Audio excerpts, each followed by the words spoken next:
Outro retalhinho interessante para a gente ver é a questão dos gramáticos de Alexandria.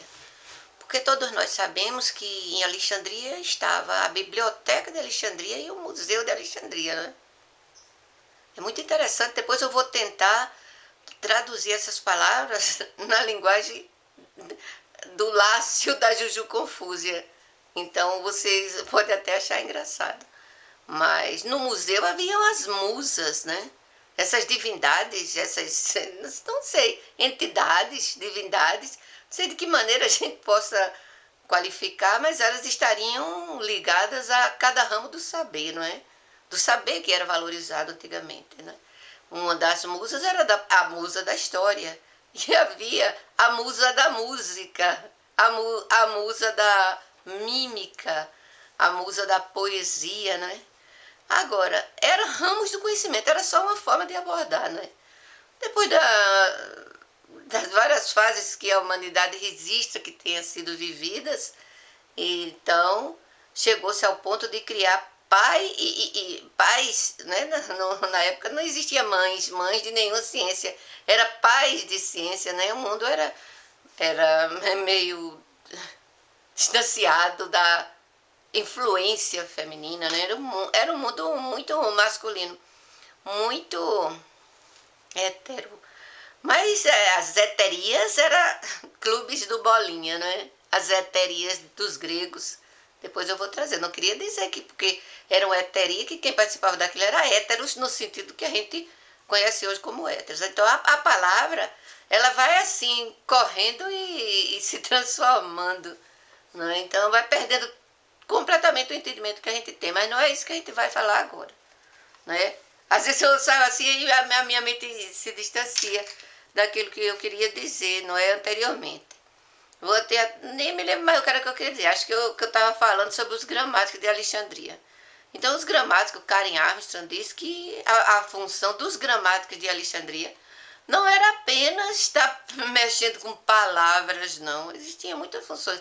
A ciência, na forma que a gente conhece atualmente, ela inicia ali em Alexandria, não é?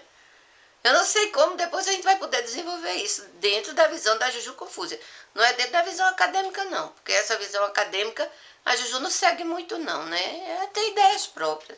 Juju tem ideias próprias. Então, esses gramáticos de Alexandria e esse museu de Alexandria e essa biblioteca de Alexandria, eu tinha lido até num artigo de um artigo até de uma revista boa, a revista Humanidades, que diz que desde aquele tempo a Biblioteca de Alexandria funcionava nos moldes das bibliotecas modernas, né? Atendendo, fazendo. Juju, na hora, achou engraçado. Juju não confiou muito nisso, não. Podia fazer atendimentos, não sei que tipo de atendimento ou orientações que eles dessem, mas não era você chegar com sua carteirinha da biblioteca e ir lá consultar nas estantes, bibliotecas e centros de arquivo, arquivísticos, né? Importantes, você não tem livre acesso não, né? Ninguém tem naquele tempo menos. Então, ali naquele museu, onde tem aquelas musas, né? A musa e os museus, e os museus não, o museu de Alexandria, né? Eles guardavam muitas peças, com certeza. Eles guardavam muitas peças, vindas de áreas conquistadas. Do mesmo jeito que hoje, eu depois vou mostrar um vídeo onde diz que os soldados americanos, quando entram assim, vai logo nos museus, quando diz aquela tomada, tanto os soldados americanos como pessoas assim, que estão vivenciando aquela guerra, aqueles tumultos, aí e vai dos museus, tira tudo, né? E antigamente não era diferente não, o livro do Macabeu está cheio de referência, de mais ou menos, onde a gente vislumbra situações semelhantes. E não era segredo do que se fazia nas bibliotecas de Alexandria, na biblioteca de Alexandria. Os navios, quando aportavam, eles entravam, eles pegavam os arquivos, dava cópia, ficava com os originais. Isso consta em muitos documentários. Isso é uma coisa assim que todo mundo que se interessa pelo nosso assunto conhece, não é? Eu não estou trazendo nenhuma novidade, eu apenas vou usar esse fato. As coisas, quando elas são tomadas, pedras antigas, inscrições, estelas antigas, guardadas, ou papiros, ou o que fosse, isso ficava nas mãos de pessoas poderosas. E aqueles que serviam ao museu, muitos do que a gente chama intelectuais, não é? Maneto e outros, tomaram então daquilo e fizeram seus livros, que depois se perderam, que pedaços, fragmentos ficaram em outros livros, como o livro de Flávio Josefo, né? O livro de Flávio Josefo parece que é o único que contém citações a Manetho. A obra original de Manetho ninguém tem. E ele tinha sido um dos gramáticos, um daqueles intelectuais que funcionavam ali em Alexandria com obras. Eles produziam obras que eram encomendadas pelos reis, não é? Que falassem dos próprios reis. Não era nenhuma biografia, não. Não era, com certeza. Porque se os reis eram divindades, seria uma forma daqueles especialistas, daqueles intelectuais, vincular a figura do rei. Era como quem fosse um escultor da imagem entendida do rei.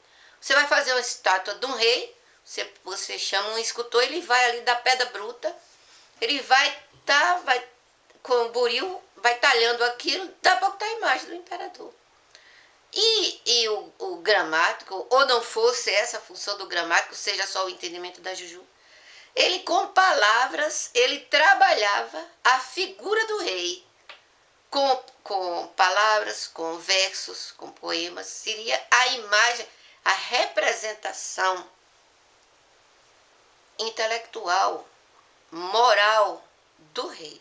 De moral no sentido de não ser física, em contraponto à imagem física, a escultura do rei, mas seria uma imagem espiritual, uma imagem moral, que pairaria na mente das pessoas. Então, como era que eles faziam isso? Eles faziam vinculando uma divindade, que havia uma crença, ali aquela divindade, faria o máximo para aproximar, para fundir a imagem daquele rei com aquela divindade antiga. Porque eu não sei como é que isso funciona, depois eu vou pesquisar. Na imagem das pessoas, lá dentro, no profundo intelecto lá, da consciência da pessoa, existem algumas imagens de divindades. Eles chamam isso de arquétipos. Arquétipos, não é? Isso aí é um campo vastíssimo para conhecer. Eu não sou especialista nisso, não posso nem entrar.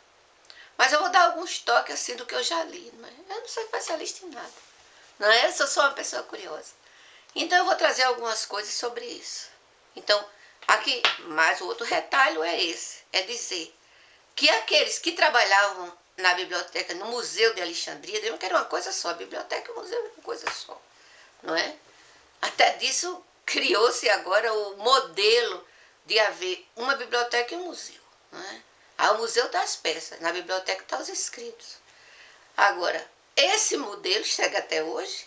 Naquela época, se havia musas, e havia museu, e havia museu, que era uma divindade que estaria, de alguma forma, vinculada, né, a isso. Então, aquilo era uma religião. Aquilo era uma religião. Eu acho interessante como Karen Armstrong, ela se refere a religião dos ateus, as religiões dos científicos, a religião dos filósofos, acho que é assim. Não é que toda crença, quando ela é dirigida e quando ela é vinculada à própria existência, ela é uma religião. Né? Até ateu tem religião. Né? Mas religião, como eu tinha falado, no sentido de se religar, não no sentido de relégio, né? Que eu falei da religião, conforme os romanos, isso está no outro vídeo, né?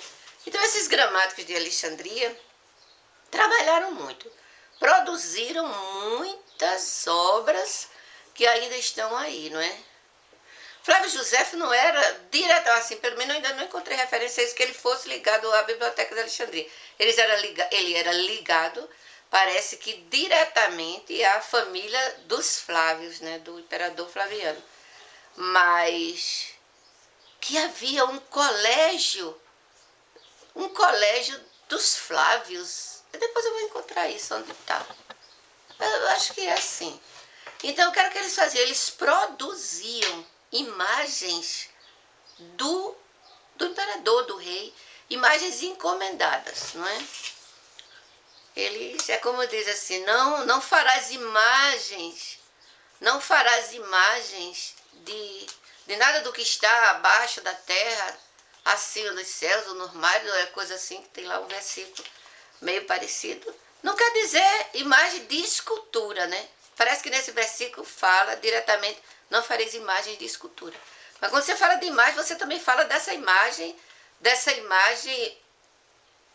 abstrata, né? Se eu pudesse dizer assim, para encontrar melhores palavras. Então, eles produziram muito. A Bíblia está cheia. A Bíblia está cheia de imagens desse tipo, não é?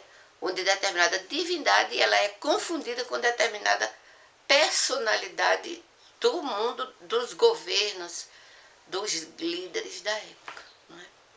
Eu vou, no próximo vídeo, foi todos esses 2 vídeos para fazer emenda, para no próximo vídeo eu falar de porque já falei de umas 4 personagens que eram vinculados a outras coisas, modelos assim construídos. Eu vou falar de mais uma no próximo vídeo. Então, sou grata a quem me assistiu nesse canal.